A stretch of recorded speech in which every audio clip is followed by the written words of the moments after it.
নমস্কার, আপনারা দেখছেন নিউজ টাইম। আপনাদের সঙ্গে আমি পম্পি। শুরু করছি নিউজ লাইভ।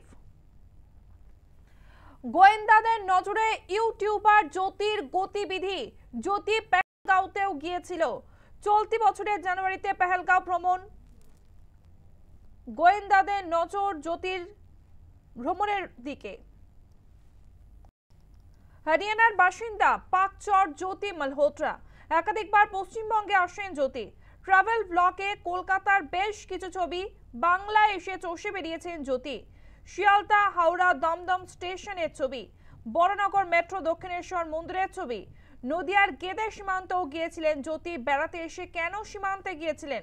ভুটান যাওয়ার পথে সেবক রোডে তোলা ছবি। বাংলা থেকেই পাকিস্তানে তথ্য পাচার। জ্যোতির উদ্দেশ্য কি আদৌ সাধারণ ছিল? জ্যোতির ব্লগে কলকাতা বিমানবন্দরের ছবি রয়েছে, কাকুরগাছি ব্রিজ, বালি ব্রিজ, দামোদর ব্রিজ। আর বিস্তারিত জানবো। আমাদের সঙ্গে ফোন লাইনে রয়েছে আমাদের প্রতিনিধি মৌমিতা মিত্র।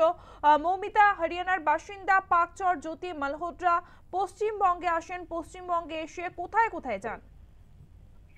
দেখো, জ্যোতি মালহোত্রার যে ইউটিউব চ্যানেল রয়েছে ট্রাভেল উইথ জো, সেখানে যে সমস্ত ভিডিও আপলোড করা রয়েছে সেখানে দেখা যাচ্ছে যে এখনো পর্যন্ত যে খবর পাওয়া যাচ্ছে যে 4 বার জ্যোতি মালহোত্রা তিনি কলকাতায় এসেছিলেন এবং বিভিন্ন জায়গায় তিনি ট্রাভেল ব্লগিং করেছেন। এমনকি যে ভিডিও তিনি পোস্ট করেছেন সেখান থেকে দেখতে পাওয়া যাচ্ছে শিয়ালদা স্টেশন, হাওড়া স্টেশন, দমদমের মতো একাধিক ব্যস্ত স্টেশনের ছবি তুলেছেন তিনি। নদিয়ার গেদে সীমান্তের ছবিও দেখতে পাওয়া যাচ্ছে তার ব্লগে, এবং বিভিন্ন যে স্পর্শকাতর এলাকা, হাই সিকিউরিটি যে জোন, সেখানেও তিনি কিন্তু ব্লগিং করেছেন।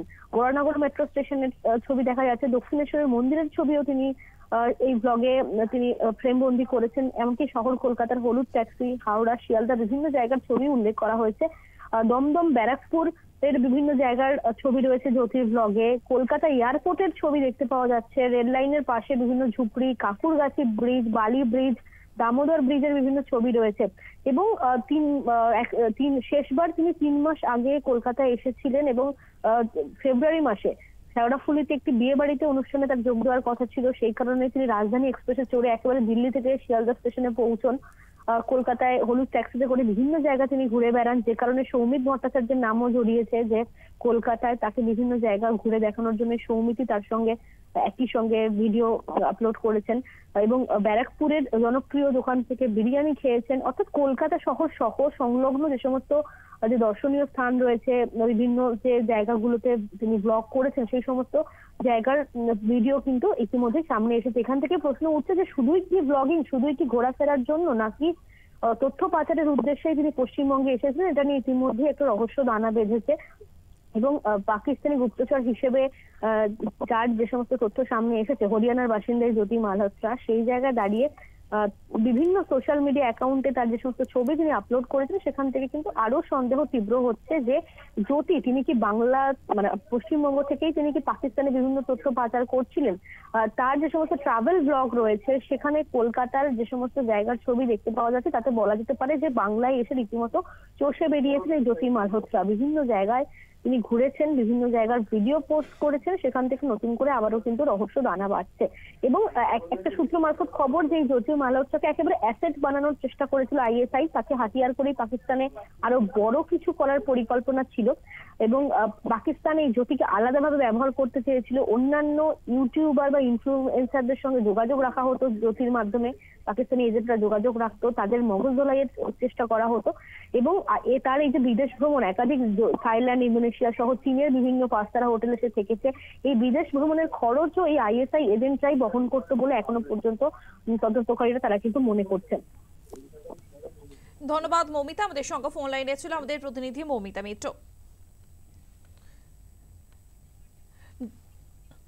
জ্যোতির সঙ্গে ছিলেন আসানসোলের যুবক সৌমিত ভট্টাচার্য। জ্যোতিকে কলকাতার বিভিন্ন জায়গায় ঘুরে দেখান আসানসোলের যুবক সৌমিত।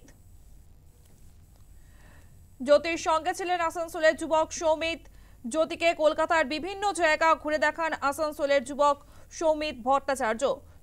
ইতিমধ্যে সৌমিত ভট্টাচার্যের একটি অডিও কল রেকর্ড আমাদের হাতে এসে পৌঁছেছে। যদিও নিউজ টাইম তার সত্যতা যাচাই করেনি, আপনাদেরকে শোনাবো সৌমিত ভট্টাচার্যের অডিও কল রেকর্ড। আমার জন্য খুবই শকিং, কারণ কি আমার তো এরকম কোনো আগে কোনো আইডিয়া ছিল না যে স্পাই করছে এরকম, যেটা যে অ্যাকুজিশন আছে ওর ওপর। আর কলকাতাতে তো এসেছিল একটা বেসিক্যালি বিয়ের ইনভিটেশনে, যেখানে মানে আমি, ও আর অনেক ইউটিউবার, অনেক রেল ফ্যান যে যারা হয় তারা ছিল। তো সেই সেই সূত্রেই সবার দেখা। তো তখন ও আগে এসে বলেছিল যে যেহেতু কলকাতার বিরিয়ানি ফেমাস, তো কলকাতার বিরিয়ানি খাবে, তো তাই আর কি ওকে দাদা বৌদিতে ব্যারাকপুরে নিয়ে গেছিলাম। ওখানে খুব সৌমিত ভট্টাচার্যের বাবা তিনি কি বলেছেন তারও একটি অডিও রেকর্ড শোনাবো আপনাদের। প্রতিষ্ঠিত ট্রাভেল ব্লগার, তো 6 লাখ সাবস্ক্রাইবার রয়েছে। এবার সেই হিসেবে ভারতবর্ষের বিভিন্ন প্রান্তে ট্রাভেল করতে হয়। এবার ধরুন কখন মানে কার সাথে কোথায় আলাপ, কি ব্যাপার, ওর সাথে যেমন ওর সাথে রেলওয়ে মিনিস্টারেরও ছবি আছে। নরেন্দ্র মোদীও যখন ইনোভেশন অ্যাওয়ার্ড দিয়েছে ওদেরকে ইনভাইট করেছিল। এবার ওর সাথে কার সাথে কোথায় কথা হচ্ছে সেটা তো আমার পক্ষে বলা সম্ভব। হরিয়ানার বাসিন্দা পাকচর জ্যোতি মালহোত্রা একাধিকবার পশ্চিমবঙ্গ আসেন জ্যোতি। ট্রাভেল ব্লগে কলকাতায় বেশ কিছু ছবি বাংলায় এসে চষে বেরিয়েছেন জ্যোতি।